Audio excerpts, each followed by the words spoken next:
this video, let me share with you another top 5 loan apps with fast approval for badly needed person. Kung mga talagang nangangailangan tayo at wala talaga tayong malalapitan, so pwede nating i-consider to. Take note lang po na this top 5 loan apps na ito are not so low interest rate. Medyo may interest talaga siya na kahit papaano, medyo kukurot din siya sa atin. Pero guys, majority naman sa mga loan apps na ito ay buo naman siyang matanggap. So again, this is only for a badly needed lang talaga. Kung nangangailangan talaga tayo, wala tayong choice. Maybe itong mga loan apps na babanggitin ko is pwede na rin. Well, these top loan apps na ito, of course, are not sponsored. These are all based on my experience at lahat po ng babanggitin ko. This year, 2025 ko lang ulit siya na feature at nagkaroon pa ako ng cash loan dito. Lahat po ito, kaya purely this is just based on my experience. Well, isi-share ko po sa inyo yung mga interest rates niya, paano yung customer service niya, okay ba? Yung installment term niya, para kung magustuhan nyo, you can go this or what. So, ano nga ba ang mga ito? So, first on my list is si Tech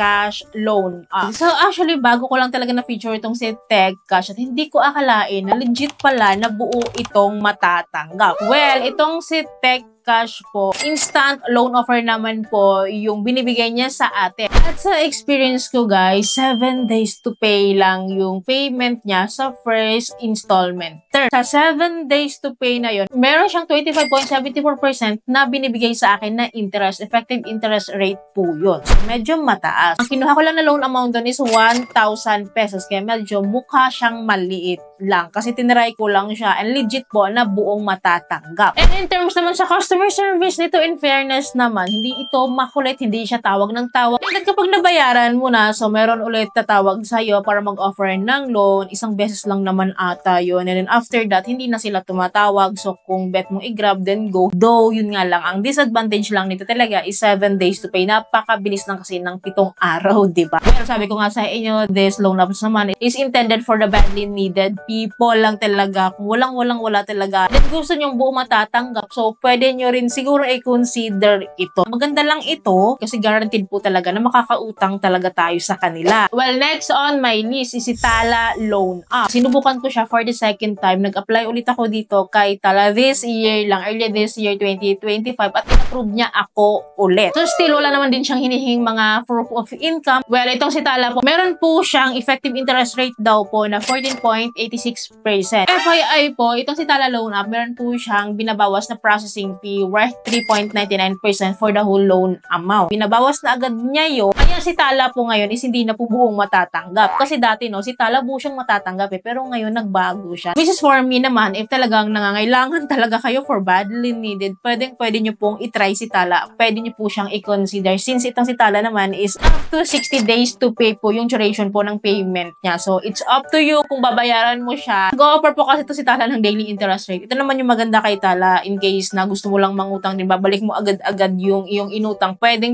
na po itong i-consider. But in terms naman sa customer service, wala po nagiging problema dito kay Tala ever since talaga. Kasi po ito si Tala, sa napakabait ng customer service, actually tahimik lang talaga siya. So maybe sa payment reminder lang, once lang din, yung ganun lang, hindi talaga siya magulong loan up. Well, third on my list is si FT Lending. Na-impress lang ako kay FT Lending na kasi buo po siyang natatanggap. At meron nga lang po siyang monthly interest rate po of 36%. Monthly yon. Then, nag-offer siya ng 15 days to pay then, which is, meron siyang interest rate po na 21% naman. So, it's up to us kung ano yung i-grab natin. But in terms naman, sa customer service po ni FT Lending, hindi po sila makulit, hindi po sila tawag ng tawag. Kapag syuko na po, is nagpapaalala lang sila via text messages. Then, after that, wala na, ganun lang. Wala akong experience sa kanya ng harassment. Ay, masasabi kong okay yung FT Lending sa akin. So, that is based on my experience lang. This is, again, for badly needed lang naman daw kasi mataas talaga interest niya. For 1 month, 36%. For 15 days, 21%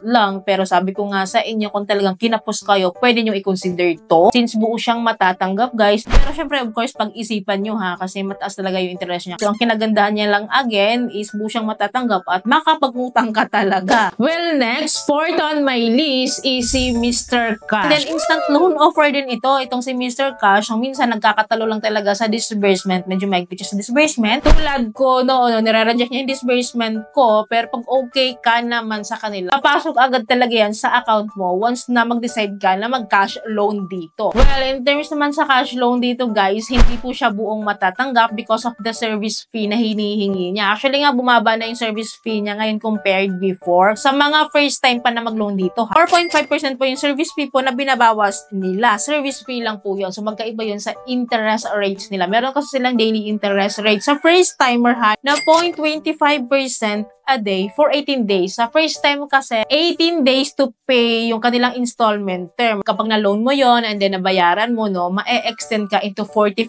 days to pay na. If super badly needed ka talaga, pwede nating makonsider si Mr. Cash. Lalo na kapag first time tayong nangutang dito. But guys, in terms of their customer service, mababait naman yung customer service nila, pero makukulit. Yes po, tawag sila ng tawag before due date. Parang 2 days before due date, tawag na sila ng tawag. Hindi naman sila rude, no? Pero nakukulitan lang ako sa gano. Yun lang yung complaint ko. Makulit yung itong si Mr. Cash. Well, next, finally, last on my list is si Fido PH. Well, among them, ito yung top loan apps ko, which is masasabi ko na legit po ito. Based sa experience ko, agad-agad na approve agad ako at buo ko siyang natanggap at hindi siya pa 7 days to pay lang. So, nag-offer po siya ng up to 2 months to pay sa first loan and then every 15 days po yung payment niya dito. At lumalabas po na yung interest rate niya is 15% monthly. So, diba, nakikipagsabayan po siya kila Tala, kila One Hand, kila Kasyalo, kila Happy Cash. Which is alam ko sasabihin nyo mataas pa rin naman talaga yung 15% monthly. Pero mas better siya than doon sa mga na-mention ko na nauna sa kanya, di ba? Ang bait po ng customer service nito. So nagpapa-remind lang sila 1 day before your due date na magjuju ka na daw and then hindi sila tawag na tawag. Wala akong naririnig na tawag dito. Hindi sila makulit. So good job yon. At buo pa siyang matatanggap. So yun yung gusto natin na yung mga buong matatanggap regardless of the interest rate. Basta buo sana siyang matanggap. So, medyo hindi kasi tayo lugi, no? Kapag yung inutang natin na amount is yun din yung ma-receive natin. Well, those are my top 5 loan apps with fast approval for badly needed or in times of need. Yung kailangan na kailangan talaga tayo. At kung talagang no choice tayo, pwede na natin tong pagtyagaan o pwede na natin tong lapitan. Yung interest rate lang nagkakatalo and then majority of them buo naman matatanggap. Ngayon, kung may kaltas naman, konti lang din naman yung kinakaltas nila. So, kung badly needed ka talaga, pwede na to. Pero kung may mga mas better than this one, of course, doon tayo, no? Ito lang naman is kung walang-wala talaga tayong choice. So, please don't get me wrong, ha? So, sinishare ko lang po sa inyo yung mga loan apps na ito, kung ano yung pwede nilang i-offer sa inyo. It's up to you po kung saan yung bet nyo dito and hindi ko kayo ini-encourage na ito na talaga yung utangan nyo lang. So, sabi ko nga sa inyo, kung may mas better than this one na sa tingin nyo na mas mababa pa, so doon po kayo. So, at least, diba, na-share ko siya sa inyo. So, again, borrow only what you can afford to handle, ha? Yung kaya nyo lang po talagang bayaran para hindi tayo magka-problema in the long run. So, yun lamang po. I hope kung may natutunan kayo sa video. I hope nakatulong tong video sa inyo. Kung nagustuhan niyo yung video, please don't forget to like, share, and subscribe. And click yung bell button para lahat ng videos ko is updated and notified po kayo. So, thank you for watching. Bye!